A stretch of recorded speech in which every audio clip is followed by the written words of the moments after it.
கணக்கு பத்தி நிதியமைச்சர் சொன்னார். ஏன்னா கணக்கு தானே அவருடைய முக்கிய பங்கு. பட்ஜெட்ல கணக்கு தானே முக்கியம். ஆகவே பட்ஜெட் கணக்கை சரியா செயல்படுத்துங்க. எங்க கணக்கு நாங்க பாத்துக்கிறோம். எங்க கணக்கு நாங்க எப்படி பார்ப்போம் எங்களுக்கு தெரியும். அதோட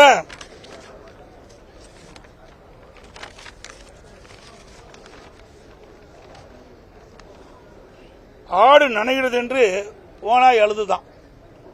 எங்கள் மீது நீங்கள் கரிசனம் காட்ட தேவையில்லை. புரியுதுங்களா?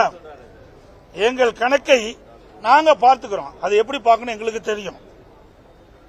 அதோட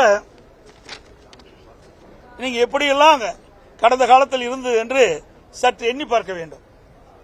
அனைத்து இந்திய அண்ணா திராவிட முன்னேற்ற கழகத்தை பொறுத்த வரைக்கும் கொள்கை என்பது வேறு, கூட்டணி என்பது வேறு. ரெண்டையும் பொருத்தி பார்க்க கூடாது. நான் ஏற்கனவே பல முறை தொலைக்காட்சியின் வாயிலாகவும் சரி, பத்திரிகையின் வாயிலாகவும் சரி, என்னுடைய அறிக்கையின் சார்பாக தெளிவுபடுத்தியிருக்கின்றேன். கூட்டணி என்பது தேர்தல் வருகின்ற பொழுது வாக்குகள்லாம் ஒன்றாக சேர்ந்து எதிரிகளை வீழ்த்துவதற்காக கூட்டணி அமைப்பது. கொள்கை என்பது அது நிரந்தரமானது. கூட்டணி அப்படி இல்லை, ஒவ்வொரு முறையும் மாறி மாறி இருக்கும். எங்க கட்சி அண்ணா திமுக கூட்டணி வச்சிருந்தீங்க, இப்ப திமுகவில் இடம்பெற்றிருக்கிறாங்க.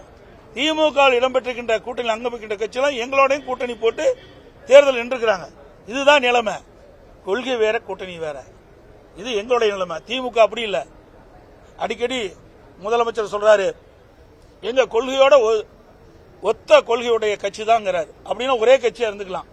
அது தனித்தனி கட்சியா இருக்க வேண்டிய அவசியமே இல்லை. இது நிலைமை. அதோட